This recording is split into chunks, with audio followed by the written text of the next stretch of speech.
primeira turma também determinou a perda de função pública do Domingos Brazão, do Rivaldo Barbosa, do Ronald Pereira e do Robson Calixto. O Chiquinho Brazão tinha tido mandato de deputado cassado em abril do ano passado pela mesa da Câmara, não pelo crime, mas por faltas, né, não justificadas porque ele estava preso. A gente soube que o Domingos Brazão, mesmo preso desde 2024, recebeu este mês salário de quase R$56 mil do Tribunal de Contas do Estado do Rio de Janeiro, incluindo aí um monte de penduricalho que fura o teto constitucional. Com isso, acho que a gente pode chamar. Esse detalhe não é só um detalhe, né? É o absurdo da injustiça da coisa, né? Esses anos todos e eles ainda recebendo salário público. Bom, como você falou, Bia, vamos convidar agora para conversar com a gente uma pessoa que foi colega da Marielle na Câmara Municipal, vereador com ela lá, é hoje deputado federal pelo PSOL e talvez estivesse hoje sendo colega da Marielle, deputada federal, quem sabe.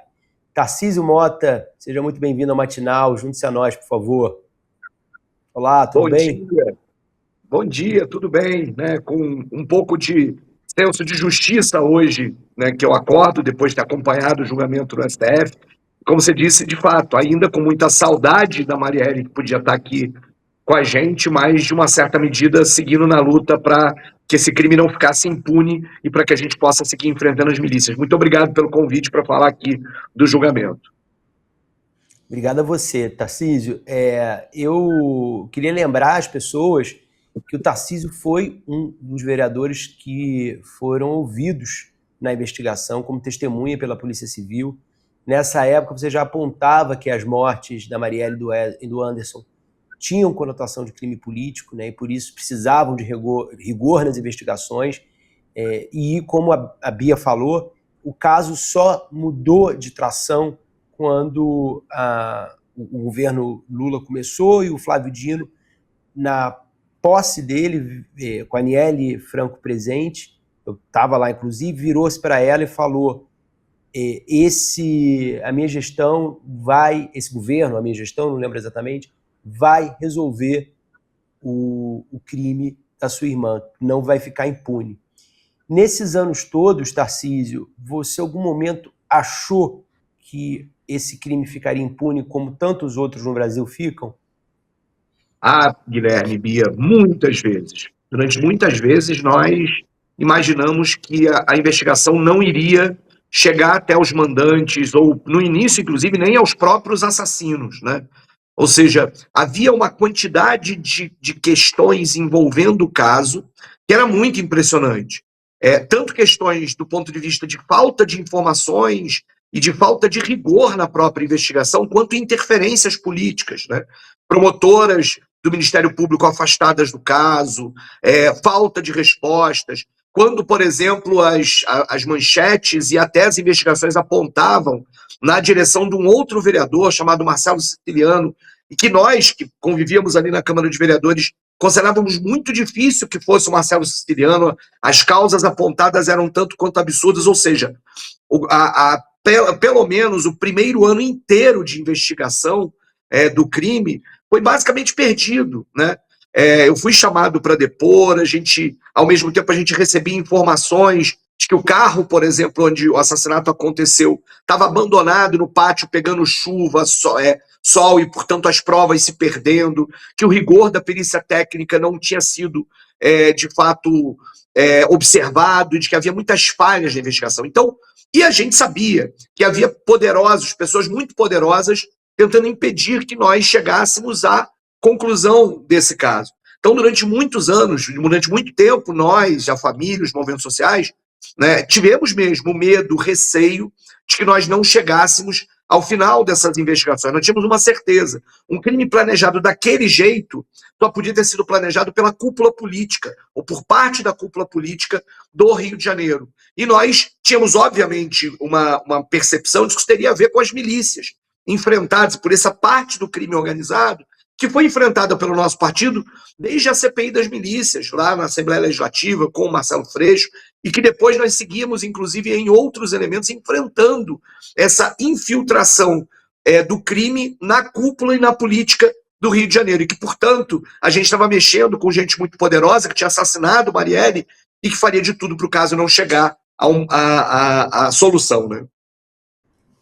Deputado, bom dia, obrigada por estar aqui conosco. E então, depois de te ouvir relatar como vocês tantas vezes tiveram dúvida de que fosse possível chegar a esse desfecho, eu queria ouvi-lo sobre qual foi a sensação de ver o resultado do STF ontem e com esses discursos que foram tão contundentes e também claros ali sobre o que aconteceu com a Marielle, o que estava em jogo por parte dos ministros, estou dizendo, né?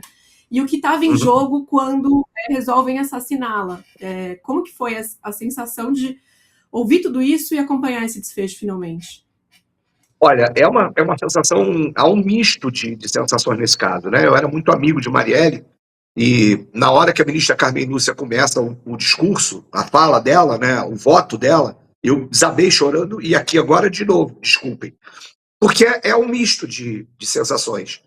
Porque, de um lado, a gente sabe e vê ali o reconhecimento daquilo que a gente imaginava e que as investigações foram apontando, sobretudo no momento em que elas foram federalizadas, sobretudo no momento em que a Polícia Federal entrou no caso, em que houve compromisso político de que não deixaria o caso no esquecimento.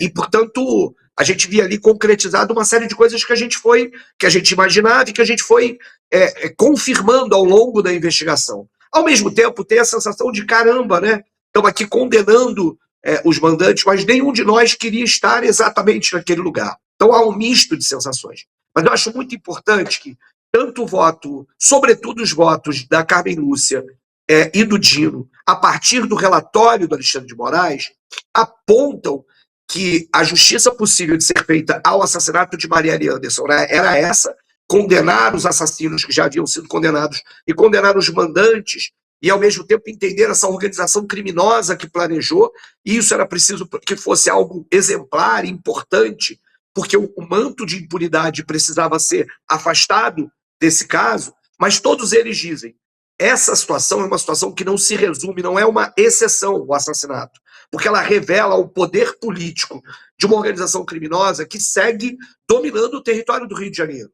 Então também há a sensação de que nós temos muito ao que fazer. Agora, é óbvio, né? De um lado em que a gente enfrentou, eles mataram Marielle, esses milicianos, os Brazão, o Rivaldo como chefe da Polícia Civil estão presos, condenados agora, mas a gente segue dizendo, e o poder político dessas pessoas? Quem é que de fato está enfrentando esse poder político no Rio de Janeiro ou no Brasil? Quem é que de fato quer enfrentar o poder econômico e a infiltração desses criminosos no aparelho de Estado? Esse tipo de coisa nos deixa angustiados. Porque, na verdade, o poder das milícias de 2018 para cá aumentou, ele não diminuiu.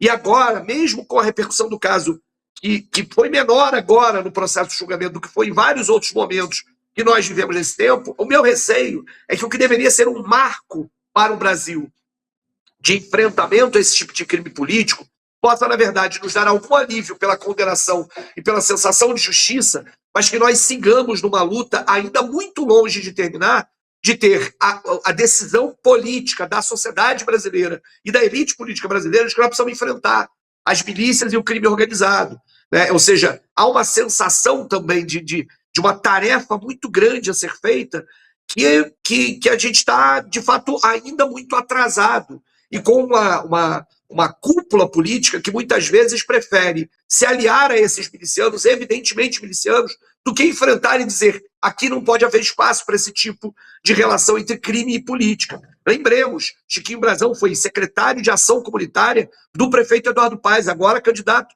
a governador, né, que tinha entre seus secretários o filho de uma deputada que era chamada de madrinha da milícia em ligações. As ligações do governador Cláudio, do governo estadual, infiltrações da milícia no governo estadual, estão aí para todo mundo ver, do atual governo estadual, e, portanto, o que representaria alguma mudança para esse processo? Nós temos muito a fazer. E aí, na hora que a gente vê o PL antifacção sendo votado na Câmara, a grande preocupação das pessoas não é organizar a Polícia Federal em uma situação para desmontar esquemas de lavagem de dinheiro, desmontar lavagens ou situações de presença do poder político, do crime no poder político. Estão preocupados na história de taxar bet ou não taxar bet, e condenar favelado que vai estar lá do lado de criminosos que podem ser condenados só porque estão ajudando de qualquer forma aquelas pessoas que lá estão. Ou seja, numa lógica punitivista sobre a favela que não vai resolver o crime organizado. Então essas sensações todas nos atravessaram ontem, de forma muito forte.